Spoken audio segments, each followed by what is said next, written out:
Galaxy A50 unboxing. That video's coming up right now. Let's go.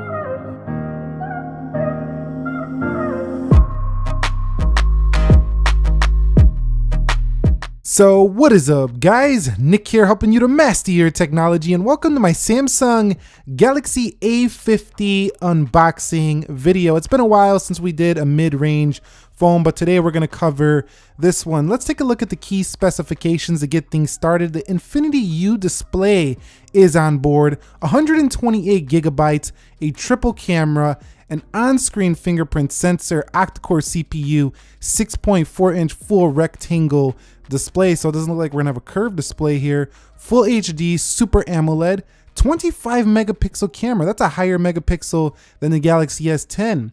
We have a 5 megapixel plus an 8 megapixel triple camera here, and what you're gonna see is why that's amazing is the price point.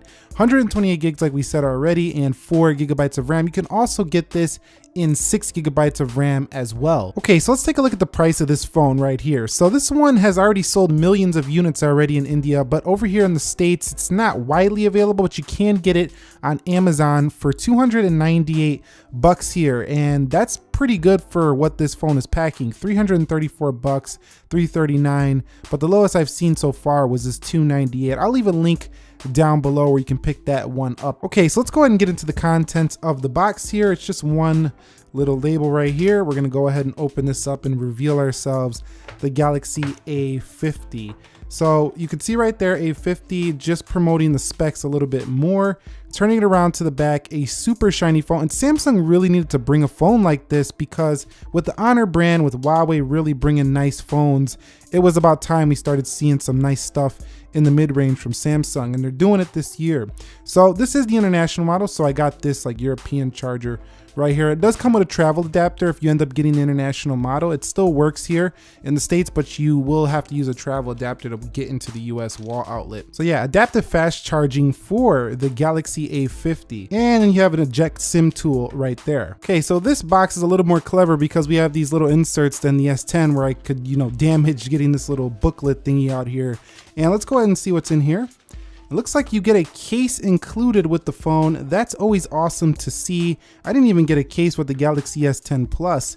There you go, quick start guide, warranty information, stuff like that in the box. So just, your normal stuff, but it's nice to see a case included with the phone. All right, so here's a closer look at the phone. Very shiny blue phone here. Let's go ahead and open this thing up and we'll peel it from here, bring it around.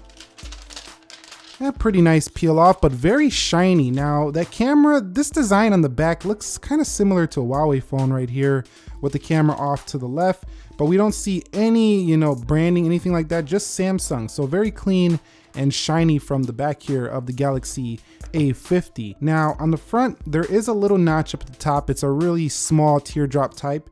And let's go ahead and boot this thing up. Looks like there's a pre-installed screen protector as well. Samsung Galaxy A50 powered by Android and secured by Knox. Now there's also like an A70 as well as an A80 with like a flip out camera that comes from the top to give you an all screen design. We might see that on the Note 10. Crossing my fingers because I want to see an all screen on the Note 10.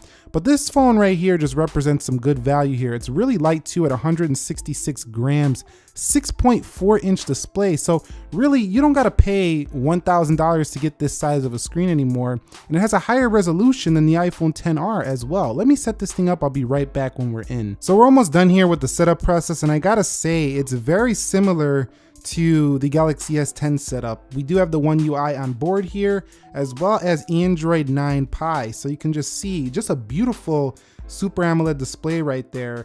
And honestly, I don't even think it looks that much worse than a Galaxy S10. Not that the Galaxy S10 looked worse, but I'm saying it doesn't look bad by comparison. So this is gonna be a really nice phone for those of you who don't wanna pay $900 or $1,000 bucks. This is a really beautiful device right here so far. So my first impressions are pretty good for this one. All right, so confirming the software really quickly, One UI 1.1, Android 9 Pie over here on board. It does give you the night mode as well on this device, and it's gonna look great because this is a Super AMOLED display. Now, you're not gonna get the wireless power share feature for this phone, that makes sense. Let's take a look at the wallpapers, because a lot of Samsung phones have their own set of wallpapers.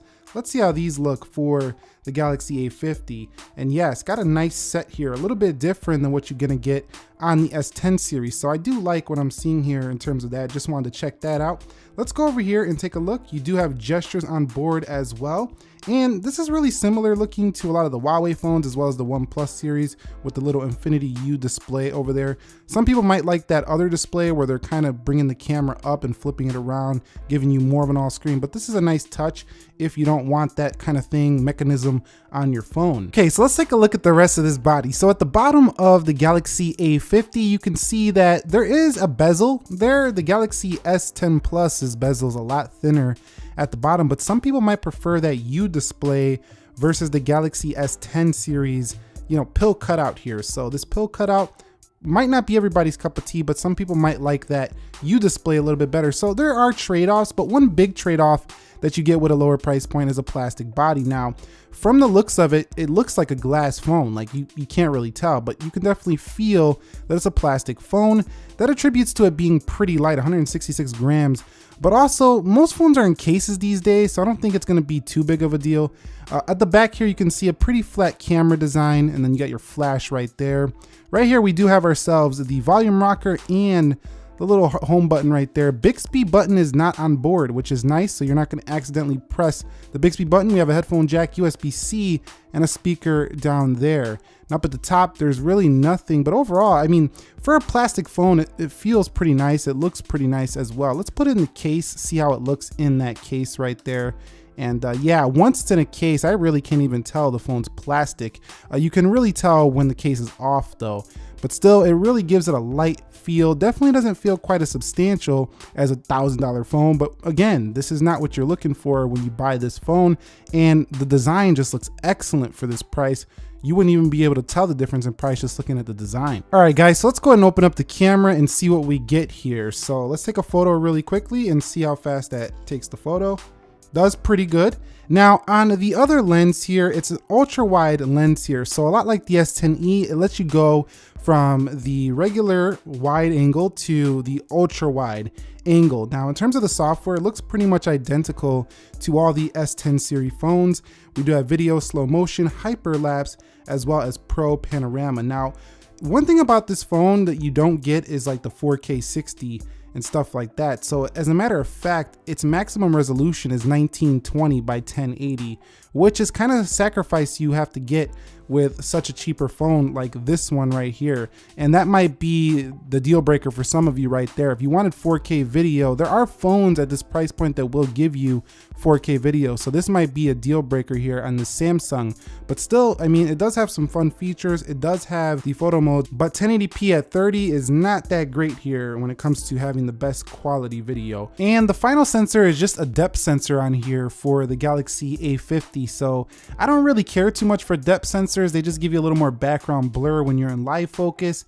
But for me, I rather have a telephoto, as that's actually something you could see more often. But I think the camera should be fine overall picture quality. I'll have to test it out when I come back with the review in a couple of days here. I'll let you know how it really does perform, but overall software feels the same. I'm just a little bit bummed out about the 1920 by 1080. It's 2019 Samsung. At least throw some cheap 4K in there. Just give it to us, even if it's just 30 FPS, for example. All right, guys, so the A50 does have the fingerprint sensor underneath the display, so you just hold your finger down and it should unlock. It might tell you that you might have to hold your finger down a little bit longer sometimes, but it will unlock the phone. So it's got that nice tech right inside of this $300 phone. So that's pretty cool.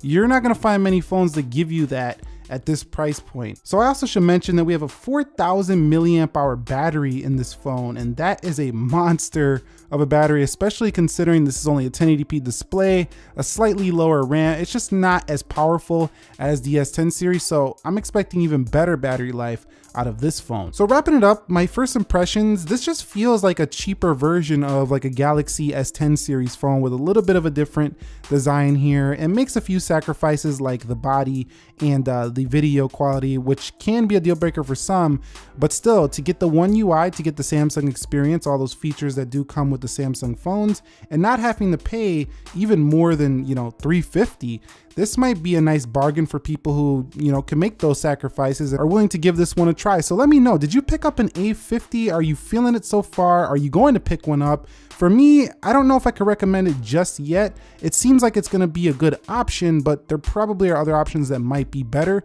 Give me a couple days to get the full review out on this one. Until then, let me know if you wanna see any content with this guy right here. Thumbs up if you enjoyed it. Nick here, helping you to master your technology. Thank you very much for watching. Be sure to be well, and peace.